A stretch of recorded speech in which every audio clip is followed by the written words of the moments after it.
Shooting ফ্লোরে রীতিমতো অধৈর্য হয়ে উঠেছেন ছবি বিশ্বাস। মাথার ঘাম মুছছেন পরিচালক। এখন ছবি বিশ্বাস যদি সিনেমা করবেন না বলে বেঁকে বসেন তাহলেই সর্বনাশ। কিন্তু একজন অভিনেতা যে তখনও অনুপস্থিত, কী করা যায়? অনেক ভেবে শেষ পর্যন্ত ক্যামেরার পেছন থেকে ডেকে নিলেন সহকারী পরিচালককে। তাঁকেই অভিনয় করতে হবে। প্রথমে কিছুটা আপত্তি করলেও অবশেষে রাজি হলেন সহকারী পরিচালক। ক্যামেরার পেছনে গিয়ে পরিচালক বললেন, লাইট, ক্যামেরা, অ্যাকশন। শুটিং শুরু হলো। নবাগত অভিনেতার সংলাপে মুগ্ধ হয়ে শুনছিলেন সকলে। কিন্তু হঠাৎ পরিচালক চিৎকার করলেন, কাট কাট! এ কেমন ঘটল? ক্যামেরার সামনে দাঁড়িয়ে সংলাপ ভুলে গেলেন স্বয়ং ছবি বিশ্বাস। হ্যাঁ, এমন অপ্রত্যাশিত ঘটনাই ঘটেছিল যোগ-বিয়োগ সিনেমার ফ্লোরে। অনিল চট্টোপাধ্যায়ের অভিনয় দেখে সেদিন মুগ্ধ হয়েছিলেন ছবি বিশ্বাস, আর সেই বিস্ময়ে নিজের সংলাপই ভুলে গিয়েছিলেন। আর সেই সঙ্গে টলিউডের জগতে আত্মপ্রকাশ ঘটল এক নতুন চরিত্রাভিনেতার। এরপর আর পেছনে ফিরে তাকাতে হয়নি। যোগ-বিয়োগ সিনেমার শুটিং চলাকালীনই ডাক এলো স্বয়ং ঋত্বিক ঘটকের কাছ থেকে। অবশ্য তিনিও তখন নাটকের মঞ্চ থেকে সদ্য সিনেমার জগতে পা রেখেছেন। নাগরী সিনেমার জন্য একটি চরিত্র বেছে নিলেন অনিল চট্টোপাধ্যায়কে। এরপর ঋত্বিক ঘটকের সঙ্গেই একের পর এক সিনেমায় কাজ করেছেন। মেঘে ঢাকা তারা বা কোমল গান্ধারের কথা কি ভোলা যায়? প্রাণ খোলা সেই সব চরিত্র যেমন ফুটিয়ে তুলেছেন, তেমনি সত্যজিৎ রায়ের মহানগর সিনেমায় ডুবে গেলেন আপামর মধ্যবিত্ততায়।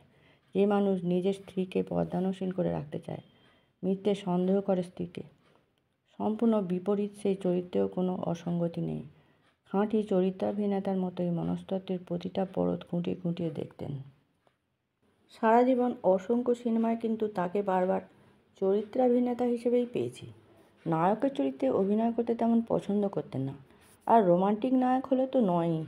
একবার নাকি এক প্রযোজক তাকে নিয়ে রীতিমতো ঝুড়োঝুড়ি শুরু করেছিলেন।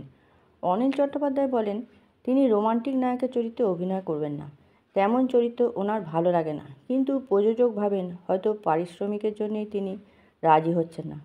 শেষে উত্তম কুমারের চেয়েও বেশি পারিশ্রমিক হাঁকেন।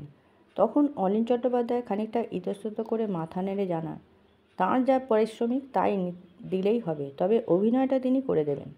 পুরো জীবনটাই ছিল খামখেয়ালি। 50-এর দশকের শুরুতে যখন জার্মান কোলাবোরেশনের একটা কোম্পানিতে চাকরি করতেন, তখন মাইনে ছিল 700-800 টাকা। তখনকার দিনে টাকাটা রীতিমতো বেশি। কিন্তু অনিল চট্টোপাধ্যায় হঠাৎ বলে বসলেন, সেই কাজ তার ভালো লাগছে না। দূর সম্পর্কের আত্মীয় অর্ধেন্দু মুখোপাধ্যায় তখন পরিচালক, তার সহকারী হয়ে ঢুকে গেলেন টলিউডে। মাইনে মাসে 50 টাকা। এক ধাক্কায় উপার্জন দাঁড়ালো মোটামুটি 8%। কিন্তু ওই যে কাজের মধ্যে আনন্দ আছে। বছর 10 বয়সে পিতৃবিয়োগের পর অনিল চট্টোপাধ্যায় চলে গিয়েছিলেন দিল্লিতে। ফলে বাংলাটা তেমন সড়গড় ছিল না।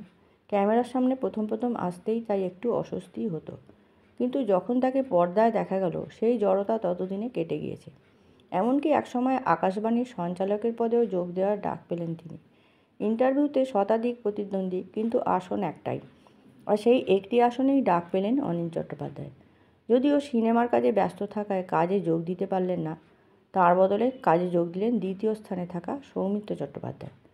কিন্তু ইন্টারভিউ দিতে গিয়ে বন্ধুত্ব জমে উঠেছিল দুই চাটুর্যের। তারপর সৌমিত্র চট্টোপাধ্যায় চলে এলেন সিনেমার ফ্লোরে। তবে তিনি প্রথম থেকেই নায়ক, আর অনিল চট্টোপাধ্যায় সারা জীবন নিজেকে পার্শ্ব চরিত্রেই সীমাবদ্ধ রেখেছেন। কিন্তু বন্ধুত্বে ছেদ পড়েনি কোনো দিন। এমনকি প্রাণ খোলা মানুষটির সঙ্গে বন্ধুত্বে মেতে উঠেছিলেন উত্তম কুমার, সুচিত্রা সেন, সুপ্রিয়া চৌধুরীর মতো নায়ক নায়িকারাও। তবু যেন স্টারডামকে বুড়ো আঙুল দেখিয়ে সারা জীবন কাটিয়ে দিলেন অনিল চট্টোপাধ্যায়।